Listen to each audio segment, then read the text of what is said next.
Bonjour à tous, bienvenue dans ce nouvel épisode de la série où je teste des recettes que l'on peut apercevoir sur Instagram. L'objectif c'est de voir si elles sont réellement réalisables et surtout si elles sont bonnes. Je vous propose que l'on commence sans plus tarder. Aujourd'hui, je vais essayer une recette du chef espagnol Albert Adrià qui a lancé un challenge sur le réseau pour reproduire son crystal bread. Donc c'est du pain cristallin, transparent, c'est assez étonnant. J'ai envie de voir si c'est simple à faire et surtout si c'est bon. Donc je vous propose que l'on passe sans plus tarder à la préparation. Pour la première étape, il va nous falloir du kuzu ou du kuzu. Donc je ne sais absolument pas ce que c'est. L'arrowroot japonais sauvage. Donc c'est un produit traditionnel issu de plantes vigoureuses. Et donc a priori ce serait un épaississant pour les soupes, les sauces et les glaçages. Pour pouvoir l'utiliser, il faut réduire ça en poudre avec le dos d'une cuillère. Dans la recette, on va en utiliser 10 grammes. C'est vraiment super bizarre. On dirait des morceaux de gomme. Je vais en mettre un tout petit peu plus. Est-ce que vous connaissiez cet ingrédient? En tout cas, moi, je suis content, je découvre des choses chaque semaine. Et j'espère que vous aussi. Donc maintenant, je vais essayer de réduire ça en poudre. Ça fait un peu mal aux oreilles, pour être honnête.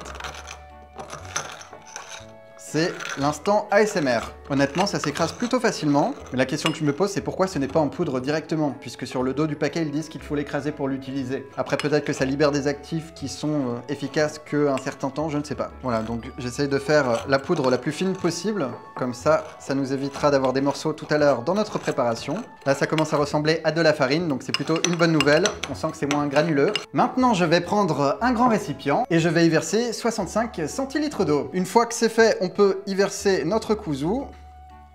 Ah on va éviter de casser la caméra, merci. J'ai l'impression de verser de la craie dans ma préparation, c'est trop bizarre. En tout cas, ça n'a pas d'odeur pour ceux qui se demanderaient. Mais par contre, je me demande si le pain, lui, en aura une à la fin. Et j'espère ne pas être déçu. Aouh! On va éviter de tout casser. J'ai eu mal pour la table. C'est n'importe quoi. Et maintenant, 10 grammes de farine de riz. Alors ce qu'il faut savoir, c'est que j'ai vu plusieurs variantes de recettes. Dans certaines d'entre elles, ils n'en utilisaient pas et ils doublaient simplement la quantité de kuzu. Mais du coup, je vais me fier à celle que j'ai vue sur Instagram. Donc là, c'est de la farine de riz bio.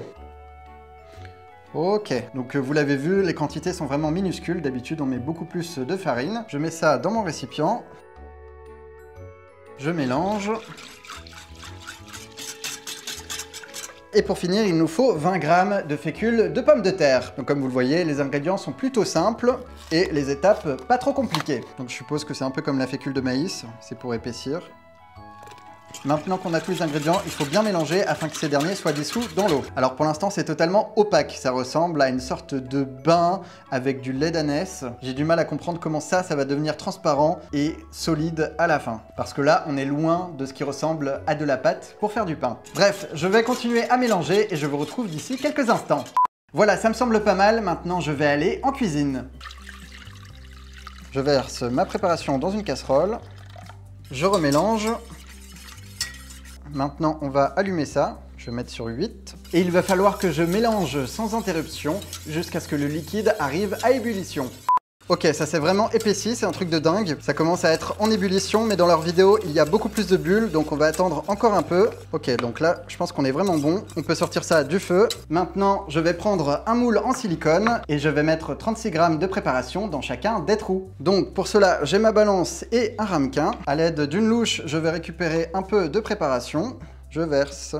Comme vous le voyez, ça s'est bien épaissi. Ah, il faut être précis, 36, parfait. Et je verse ça à l'intérieur. C'est vraiment épais, on dirait du sucre. C'est rempli à peu près moitié. Hein. Ok, donc là c'est bon, j'ai un guide visuel. Il suffit de remplir à un peu moins de la moitié des rectangles. C'est tout visqueux, c'est super bizarre comme préparation, on va pas se mentir. Et le pire, c'est que c'est censé gonfler, alors qu'il n'y a absolument pas de levure ou quoi que ce soit.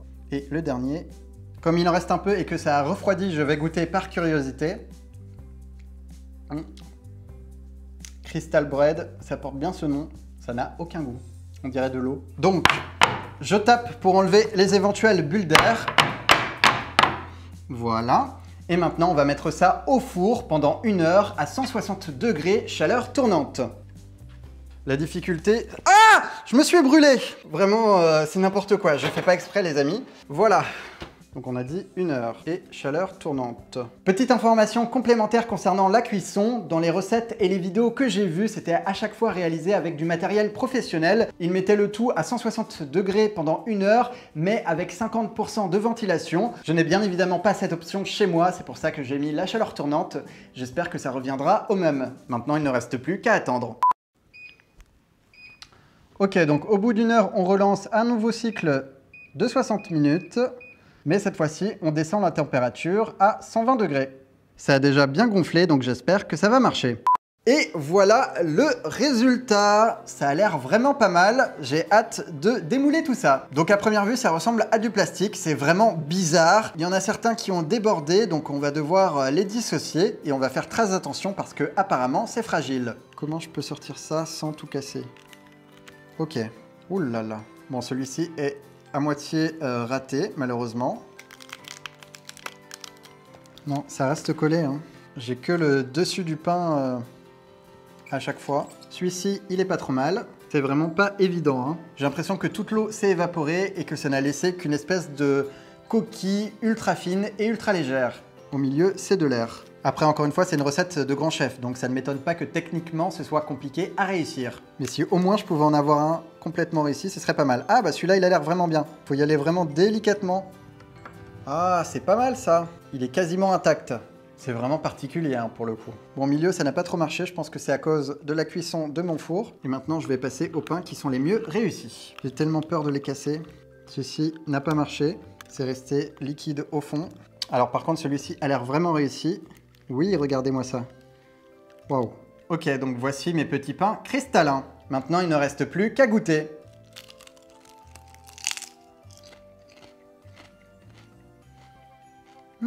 Je pense que vous l'entendez, c'est vraiment super bizarre. On dirait une chips, mais ultra légère, sans sel, sans graisse. C'est vraiment particulier, mais c'est pas mauvais du tout. Honnêtement, c'est assez surprenant. En termes de texture, on dirait une chips. Et en termes de goût, ça se rapproche plus de la mie de pain. Donc, honnêtement, je ne m'attendais absolument pas à ça et ce n'est pas du tout inintéressant. Dans le restaurant barcelonais où c'est servi, ils mettent par-dessus une crème aux truffes et plein de choses dans le genre. Nous, on va se contenter de pesto et de moutarde parce que c'est déjà très bien. On va voir ce que ça donne. Ça devrait déjà apporter du goût. Bon, vous m'excuserez, ce n'est pas très gracieux.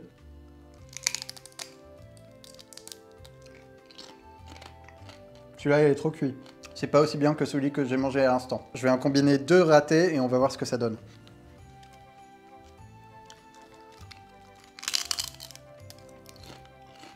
J'ai l'impression de manger du plastique. Je vais essayer avec la moutarde.